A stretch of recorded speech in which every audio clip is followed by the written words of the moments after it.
Episodio 17 de la segunda temporada de nuestro podcast Magia Estudio Te Habla. Tengo que empezar diciendo que estoy súper feliz por la recepción que tuvo el podcast de la semana pasada en el que hablaba del artículo de Luis García, el de la decisión de hacer magia.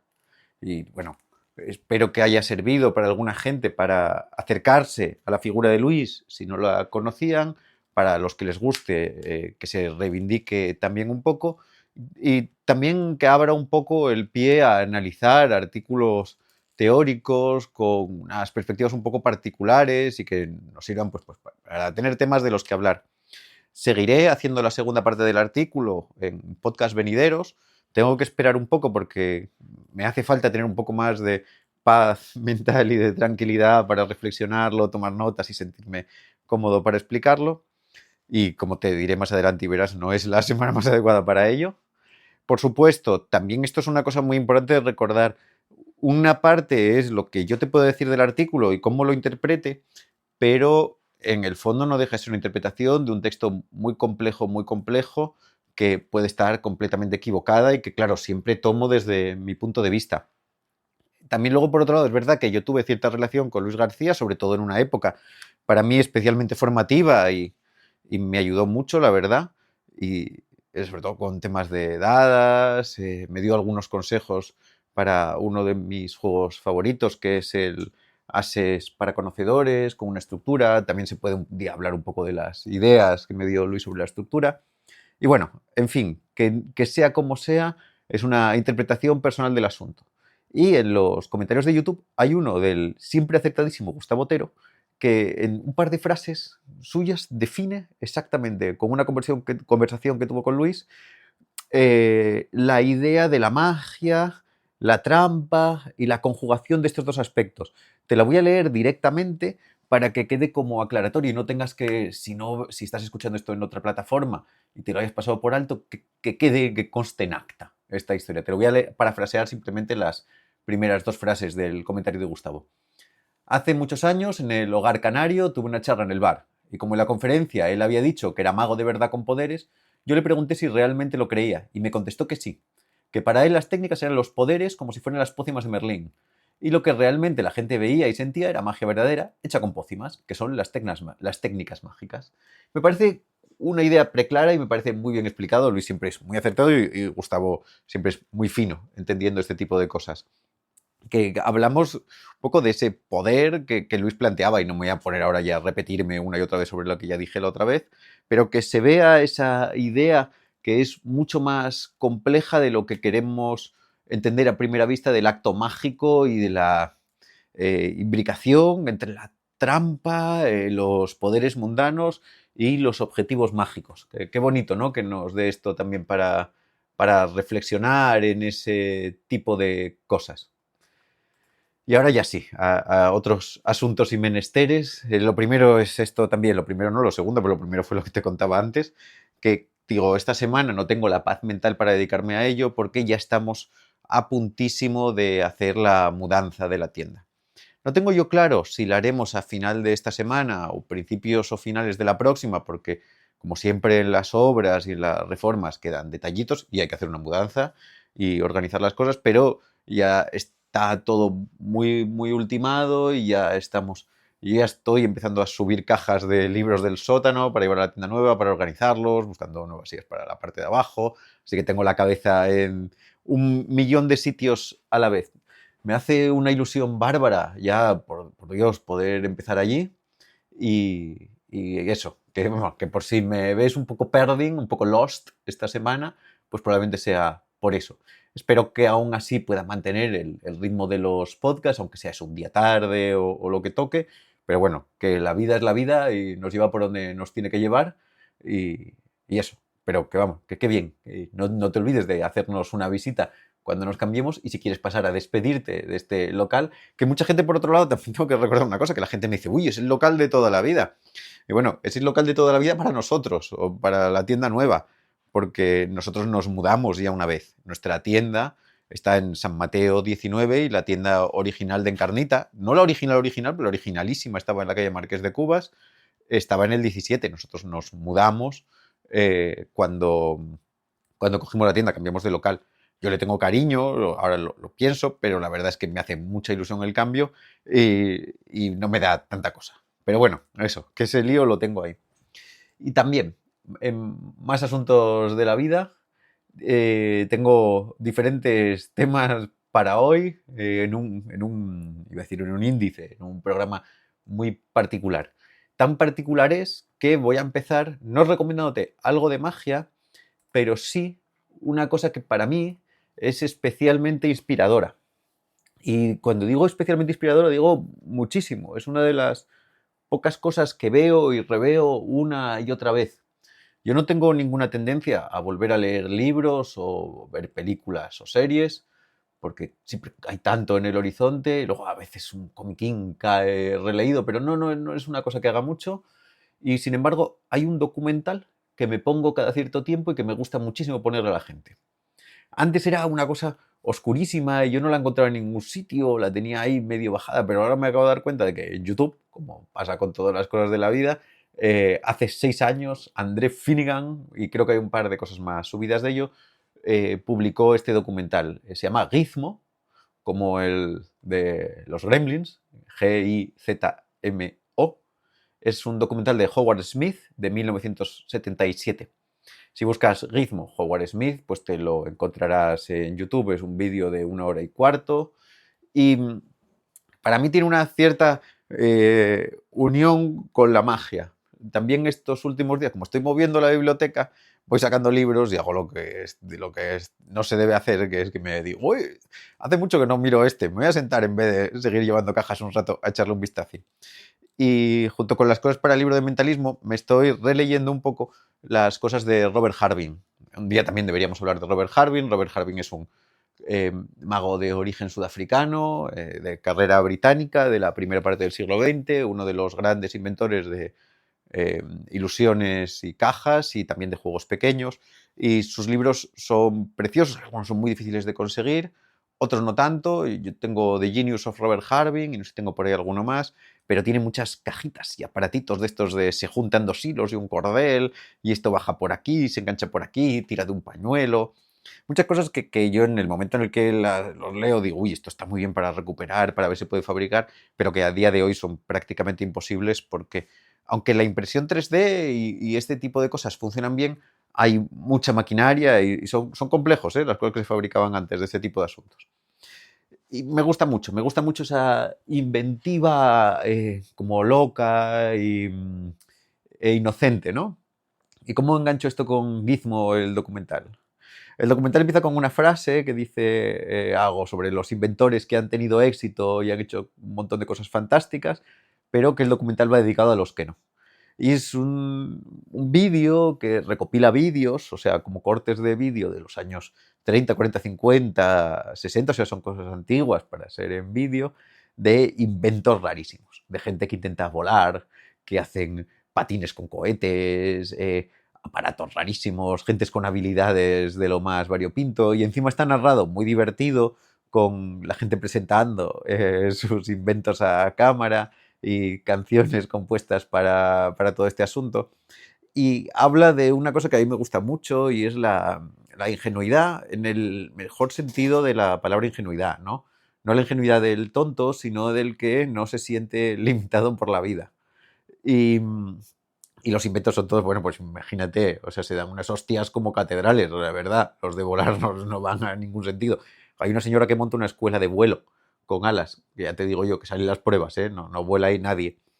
Pero me gusta esa idea de pensar más allá de las posibilidades reales de lo que podemos hacer y en la magia también podemos jugar un poco a ese tipo de cosas, que es lo que hacían Robert Harbin. Ahora estaba también leyendo a la vez por hablar con unos amigos los libros de Gaetan Bloom, ¿no? Y todos estos aparatillos que son menos prácticos en cuanto a aparato, pero consiguen lo que quieren hacer, como una maquinaria de estas cadenas para que te eche un café que salen como en las películas, ¿no? Que hace un robot, que no sé cuándo, no sé si solo salía en cortocircuito o algo de este tipo. Pero bueno, que en ese sentido a mí me inspira mucho en pensar también en hacer una magia o en fabricar unas magias o en lo que sea de ese tipo sin reflexionar sobre lo más efectivo, sino sobre también la propia fantasía de hacer las cosas. Te recomiendo mucho que lo veas. Es muy bonito, es muy divertido, es muy inspirador y es muy liberador.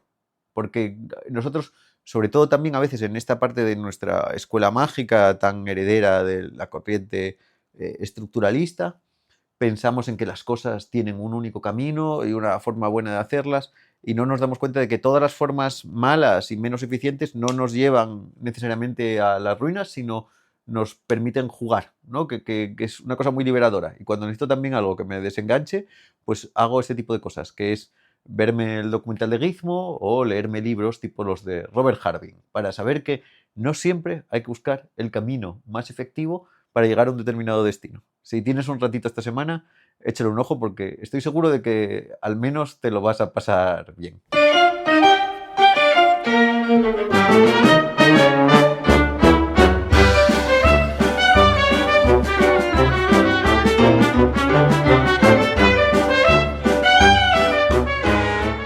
Inmediatamente después de contarte todo ese mensaje ultraliberador, me voy a desdecir. No porque me haya surgido algo que me haya cambiado completamente mi forma de pensar sobre el asunto, que sigue manteniéndose, sino porque hoy te voy a recomendar un juego nuevo de la tienda, que se llama Pigmento, es de Jordan Victoria, que tiene unos cuantos lanzamientos guapos últimamente. Recomendé mucho, que nos llegó de golpe y se agotó en un segundini total.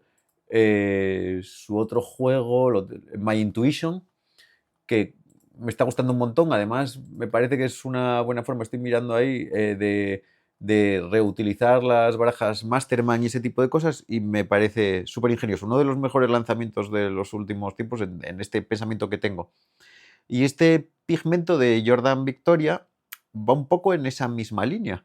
Una cosa que me parece súper mega práctica, pero que, como pasa también con este tipo de juegos, se me hace súper largo el saber cómo describirlo en el texto de la explicación. Y eso también me hace reflexionar un poco, ¿no? Porque ahora me doy cuenta de que también muchos de los lanzamientos que se hacen de magia, tienen en cuenta el pitch, o sea, la venta del producto.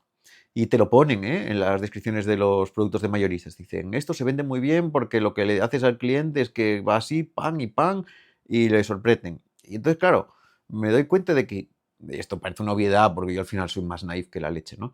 De que las cosas se construyen directamente para la venta y no tanto para hacerlas. Eso también hablando hace poco de algunas conferencias, salía el tema, ¿no? De que hay que crear juegos para las conferencias para que se vendan, entonces tienen que engañar en la conferencia y este tipo de asuntos que a mí me cuestan más. Como también, volviendo un poco a todo el asunto de la mudanza, estoy sacando las cajas del sótano, que te lo decía antes, yo tengo, que me cayeron en las manos, un montón de cajas de juegos que se compraba Alfredo Florenza, que nos trajo el hijo, de juegos de paquetitos y cosas así, que tenían pues un poco, cuando se vendió todo su material, el fondo de armario, las cosillas que eran más arenilla, y te encuentras muchos juegos que no tienen casi material especial, que a lo mejor hay una carta de doble dorso o 3 cartas repetidas, porque casi todo lo que tengo es de cartas. Y lo que tienen es que te explican un método que es ingenioso y es práctico y es funcional y que te puede llevar un poco más de trabajo, pero me doy cuenta que ese tipo de juegos ahora no se venderían nada bien ya por lo que llevan, ¿no? Y por cómo son. Y me da cierta pena, porque creo que perdemos en ese sentido buena magia.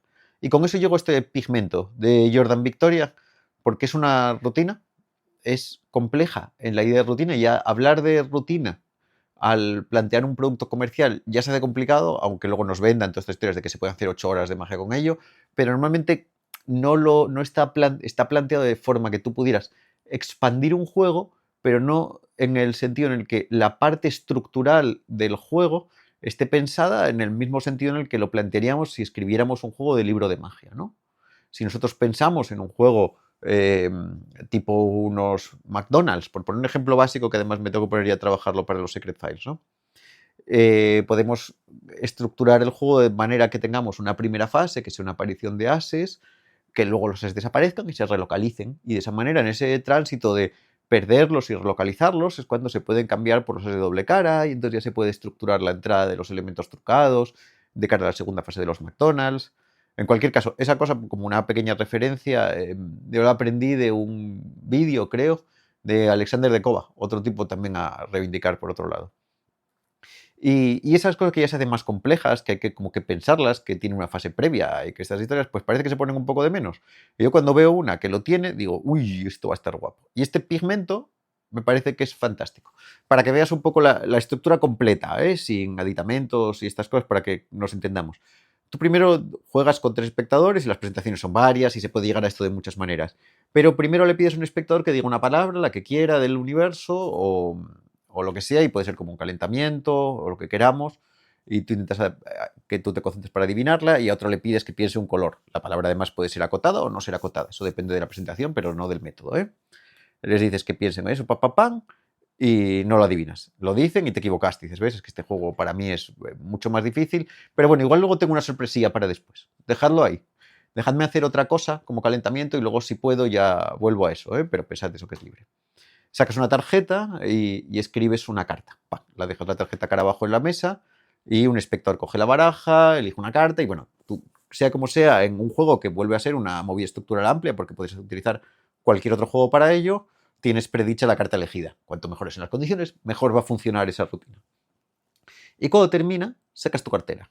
Y dices, mira, me quedé con lo de antes, un poco roteras, y en la cartera tengo una tarjeta. La puedes sacar y en la tarjeta se ve que está escrita la palabra pensada, pero, y esto es una cosa que está guapísima, está escrita con un rotulador del color pensado.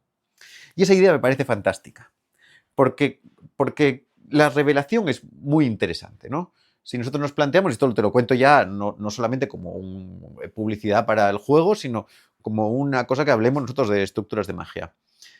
Mira qué bien está planteada la cosa. Nosotros colocamos esa información de antemano en una primera fase, que es una previa al juego, o puede formar parte de otro juego, puede ser un falso fallo, puede ser un test, pero está puesta. Luego viene un juego intermedio de cartas, que se puede hacer una cosa muy sencillota, simplemente como un trámite porque lo utilicemos para el método, o podemos pensar a nivel estructural y ampliarlo un poco y hacer una secuencia que esté guapa. Ya pensando en el Jordan Victoria, pues digo, pues si saco una baraja Mastermind, pues ya se pueden hacer cosas muy guapas, se puede sacar casi el juego del My Intuition mezclado con el otro y hacer una pieza gorda.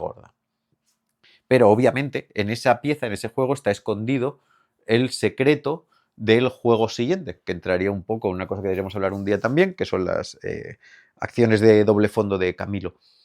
Y de esta manera, con un método que es muy práctico y muy cómodo, podemos escribir esa revelación para después.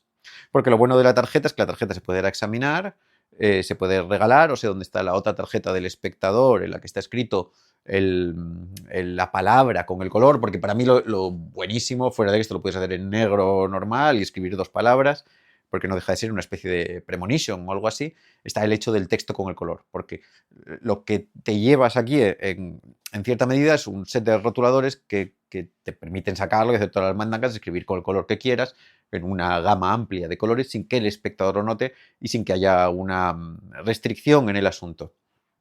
Claro, el juego se puede compactar y expandir muchísimo y siento que, aunque la explicación está bien, nosotros siempre tenemos estas cosas, para mí, en el mejor sentido de un juego, como simiente de trabajo, ¿no? Porque lo que sale de la cartera después es una tarjeta tipo la tarjeta en la que se escribió la carta al principio, pero no tiene por qué ser así, podría ser un papel de otra forma, podríamos jugar con un montón de estructuras distintas y se amplían las posibilidades del efecto muchísimo. Por eso me gusta mucho y simplemente también es un poco para recordar esta idea que nosotros no siempre pensamos, porque muchas veces cuando estructuramos juegos lo hacemos desde una forma muy lineal, juego A, juego B, juego C, juego D, y cada juego es una isla y es aislada en sí misma. Pero pensar en este tipo de patrones en el que pueda haber un juego que empiece, que se corte, que tenga otro juego en el centro y que luego siga con un juego más que redondee el primero, me parece muy ingeniosa y una estructura a trabajar, sobre todo para poder pensar en, ya no digo sesión, porque a veces se nos hace un poco duro pensar en sesión, pero sí en sesioncita, en estas pequeñas estructuras que podemos hacer de 3 o 4 juegos para hacer entre amigos y ese tipo de cosas. Bueno, eso, que es un juego que recomiendo que no hace falta tampoco que te lo compres, solo que reflexiones sobre estas ideas que te digo. Bueno, si quieres reflexionar, si no, no reflexiones, vamos, que no sé por qué te digo yo nada de lo que tienes o no tienes que hacer. Pero vamos, que eso, que como siempre me hacen pensar estas cosas.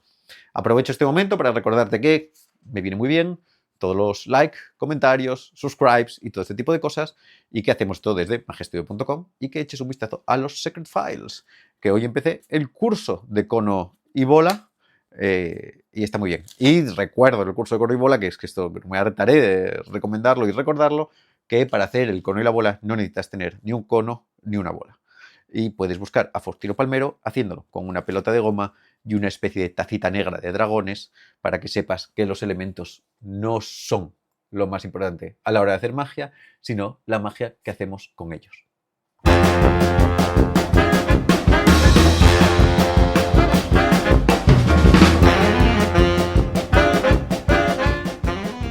Ni la mudanza, ni el frío, ni la nieve, como si fuera el Pony Express, me impide encontrar algún ratito en el que ponerme con el tomo 2 de Concéntrese, un manual de mentalismo. Porque además, en cuanto entro en el ritmo de batalla, ya solo pienso en ello. Y el segundo tomo, aunque como el primero estaba muy avanzado, todavía le queda trabajo por delante, porque estos libros estaban planteados al principio como un volumen único o dos, y ahora que me veo con más tiempo, pues estoy expandiendo cada uno de los capítulos. Estoy metido ahora, a tope total, con el que va a abrir el segundo volumen, que es uno dedicado al Kurotsuke, las 7 llaves a Valpate, la noche de banca y las ruletas rusas. Es decir, todos los juegos en los que hay varias opciones sobre la mesa y solo una es válida.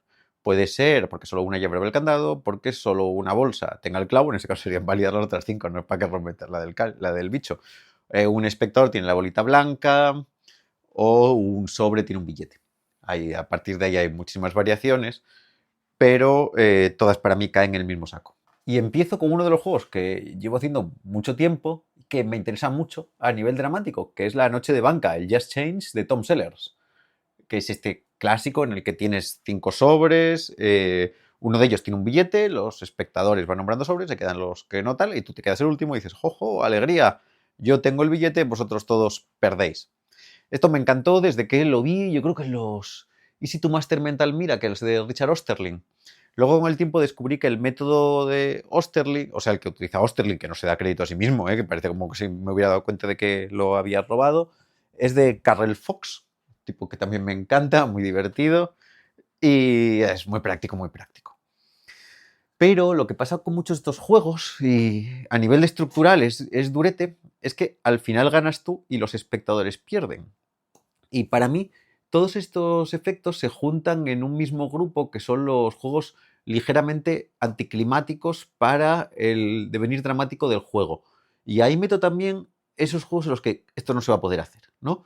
Tipo el Homing Card de Caps o La Dama Inquieta, en los que al final terminas, o los 10 billetes o este tipo de cosas, que dice al final, uy, nada, no se puede hacer, vamos a otra cosa. Y entonces, para el público, el efecto en uno de los casos, porque bueno, entiendes que no son análogos, ¿no? Pero en una visión muy amplia lo puedes medio sentir, porque quiero decir, en uno es que el juego se tiene que dejar porque la premisa que se planteaba no estaba, y en otro es que el público no gana. Pero los veo unidos en el sentido en el que el público, cuando siente el momento mágico de aplauso de final, es porque se cumple una expectativa deseada.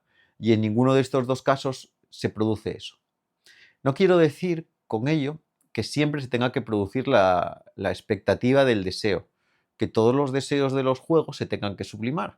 En el libro Durante la trampa tengo una versión de una desaparición de 5 monedas en la que la última moneda no desaparece y no se cierra positivamente para el público el efecto en ese sentido, no se va a cumplir el deseo final. Pero bueno, ahí está hecho un poco ya de forma consciente y a juego con esa estructura. En estos casos muchas veces siento que el juego es muy gracioso en la otra parte, pero cuando se llega a ese final, eso no se define perfectamente. Osterling lo hace muy bien, porque él lo que hace es esto.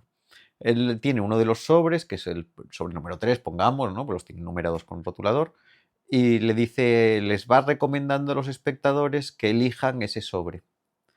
Y al final del todo, él saca y dice, mira, yo tengo aquí, me tocaron los $50, vosotros no tenéis dinero, pero yo había intentado que cogieras el sobre número 3, porque si bien no tiene mucho más, podría tenerlo. Ábrelo y lo verás. El espectador abre el sobre número 3 y ve que tiene 4 billetes de lotería, tantos como espectadores que participaron. Y les dice, mira qué bien pensado está esto, ¿eh? Les dice, es un billete de lotería. Yo en los espectáculos, cuando pasa esto, reparto billetes de lotería. Con esto habrás ganado en fijo $50, pero con el billete puedes ganar hasta 1 millón. Y hace unos shows, el tipo cuenta una cosa como diciendo, normalmente tengo cierto éxito con esto, espero que vosotros lo tengáis también. Y entonces, después de su éxito, que tiene el punch del efecto, pero necesita un clímax que tenga el drama bien colocado, lo que hace es crear un efecto que no existe, pero que cabe, que es que a los espectadores les pueda tocar la lotería después, con el número que le dio, porque creo que dice algo así como ya llevo repartido no sé cuántos millones en premios, o algo así, ¿no? Y está muy bien, porque el momento de repartir los billetes es el final del juego. No es el efecto no es el final del juego, es el momento en el que reparte esos billetes de lotería y el público se los lleva. Y eso me parece que es una estructura muy interesante, ¿no? Hay algunas más, que claro, luego ya las hay más costosas y menos costosas, pero me parece que es importante entender ese tipo de efectos y ver hacia dónde queremos llevar la resolución del efecto y jugar con ella, ¿no? Es como, siento muchas veces que como hemos llegado al final y nos dejamos caer por el precipicio porque, bueno, el juego termina así y con eso pues ya está y damos las gracias y a veces tenemos que pedir un aplauso. Yo creo que si tenemos que pedir un aplauso está mal la cosa. Tengo como una pequeña lista de algunas ideas que nos pueden servir para jugar con estas cosas. No es un números clausus, o sea, simplemente hice una lista rápida de cabeza para abrir la discusión y para ver si se te ocurren a ti otras y estaría genial que las aportases. Creo que estamos al menos entendemos el efecto de la misma manera. Una de ellas es esta, es que el efecto tenga el encore dramático, se construya después del efecto. Otra sería ya que la construcción dramática nos llevara a ello y la conclusión estuviera forzada y tuviera no una moraleja en el sentido de una moraleja, pero sí una redefinición del marco del efecto. En el juego que hago yo de monedas, la última moneda no desaparece y entonces es el clímax es que no desaparece porque es lo que cierra el drama de la propuesta. Y es un drama que no me coloca a mí como mago necesariamente en el éxito mayor, porque no está en algo que me lleve yo o no me lleve yo, sino en el global de una narración que es ajena a mí, en ese caso.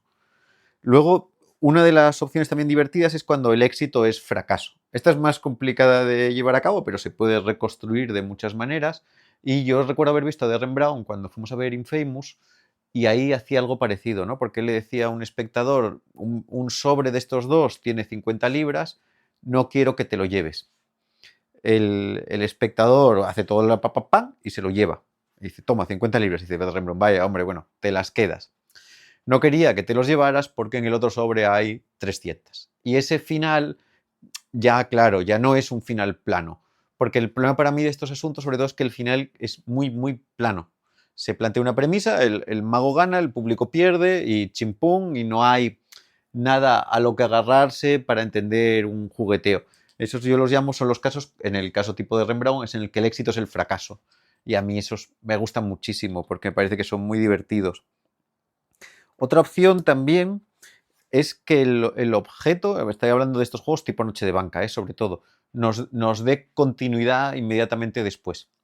Imagínate que yo termino y no está nada pensado esto, está solamente dicho así, quiero decir, no vas a ver que te dé yo aquí una solución de un show con esto, pero que una vez que yo tenga el billete de lotería, el billete de lotería no, el billete del dinero, yo tenga una continuidad de juego que pueda inmediatamente o volver a ponerlo en apuesta y al final se pudiera perder al final del show, o imagínate qué bonito que se destruyera al final, ¿no? Que yo digo, mira, está ahí y después no sé cuánto y hago un juego y se destruye y se recompone y al final no se recompone y hay un juego en ello que lo maneja como leitmotiv, ¿no? Que le da una intencionalidad después a ello. Eso me parece que también es otra cosa divertida, ¿no? Una más que me gusta es el no colocarnos a nosotros como los receptores del éxito, sino una tercera persona o cosa, ¿no? El decir, oye, pues en vez de que yo me quede lo que haya en el sobre, que se lo quede un espectador que vaya a hacer de mí. Y de esa manera alguien se lo lleva, que sea, pues imagínate, quien haga de juez en un juego de algún tipo de cosa. Eso también me parece que es divertido, ¿no? También otra forma es eso, mantenerlo en estructura el juego y recuperarlo más adelante, como un guiño. No me acuerdo, es que no me acuerdo qué show, ahora lo digo de memoria, en el que esta idea se mantenía, el billete se volvía a apostar muchas veces y era muy gracioso porque esa apuesta del billete es graciosa. Pero otra opción es ponerlo de cara, ¿no? Porque a lo mejor Cassidy creo que lo hacía, ¿no? Decía, esto es el dinero con el que me pagaron el show y funciona muy bien porque se entiende que hay un riesgo para el mago, ¿no? Es como, no es que el mago gane y se lleve el premio y tal cual, sino que el mago expone un riesgo frente a unas circunstancias y que el hecho de que al final no lo pierda se revierta para bien. Quiero decir, si yo digo, oye, que igual os lleváis 20 pavos, y el que se lleve los 20 pavos, me los lleve yo, jojo, y pobres, y me voy y estoy, pues puede no funcionar tan bien dramáticamente, pero ¿y si reconstruimos esta idea y digo, mira, en un sobre está lo que gané hoy? Quiero decir, yo lo necesito, pero estoy dispuesto por vosotros a jugármelo. Y al final, pues bueno, hay una cosa de que pues lo ganas y está bien, porque para todo el mundo sienten que se ponen más de tu lado en esa perspectiva. Hay muchas estructuras posibles en estos casos.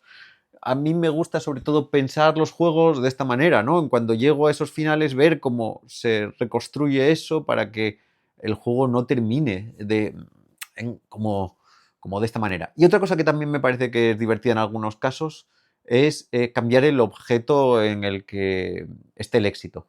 En el DVD Nothing de Max Maven, un DVD recomendabilísimo, en el que hace un show con elementos que compra en papelería.